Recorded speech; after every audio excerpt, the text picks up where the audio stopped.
Hello friends, welcome back to You Do Learn English. I am your host Prem Sidvi and today I am here with one of the most important videos for every student preparing for placements and internship in 2025. Whether you are in your third year or a final year, this information is absolutely crucial. Placement season has officially begun. Some major companies like Microsoft and Amazon have already started hiring as early as July. So if you are aiming for your dream company or just starting to prepare, now is the perfect time to get serious. But before you start applying everywhere, let's first understand the 5 essential things you must prepare in advance. So first is your resume and LinkedIn profile. Believe it or not, most students either don't have a proper resume or have not updated their LinkedIn profile in months. The resume is your first impression. Recruiters often decide in just a few seconds whether to shortlist you or not, and that decision is purely based on what they seeing in your resume or LinkedIn.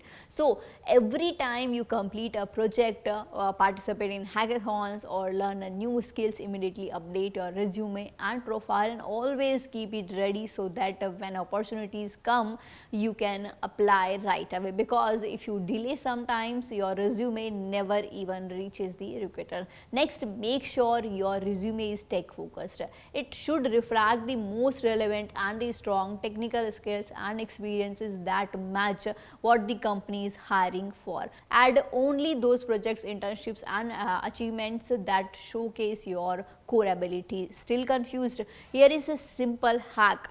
Go to LinkedIn, search for seniors or alumni working in companies and you are targeting, and see what kind of projects or achievements they have highlighted. Learn from those and tailor your resume accordingly. Now let's talk about a big mistake students often make: adding too many skills and making their resume look like a jack of all, master of none.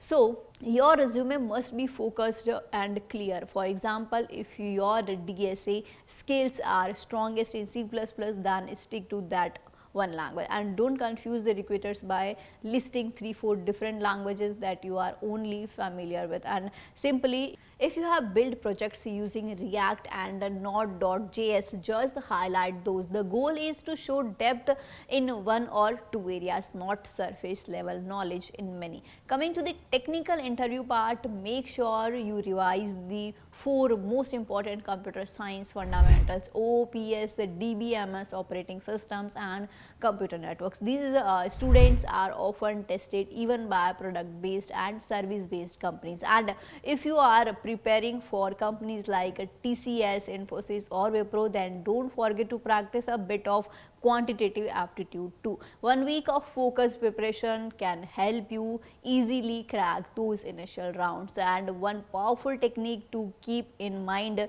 is the T approach. That means you don't need to be perfect in everything, but you should be a master in at least one area like DSA or development and maintain a decent understanding of the rest. For example, if you are applying to startup or a mid-level product company, they might focus more on your development projects, but if you are targeting MNCs like Google, Amazon or Adobe, then your problem solving and data structure skill will be tested more. In that case, you should be able to solve easy level questions in 5 to 10 minutes, medium ones in 15 to 20 minutes and hard level problem in about 45 to 60 minutes. And that kind of speed and accuracy comes only with regular practice. So here is a bonus tip: always do your company research before applying. Know what the company does, their product value and the past hiring trends. And if you are applying to a fintech company for insurance, then try to show relevant experience like building a clone or PhonePe or a Zerodha as a side project. Tailoring your resume and a project to match the company domain gives you a big edge. And finally, let's talk about something many students ignore: your communication skills and confidence. Even if you know everything technically, if you can't express your thoughts properly in the interview, it becomes a problem. So start practicing mock interviews in English. It can be with a friend or even using tools like ChatGPT.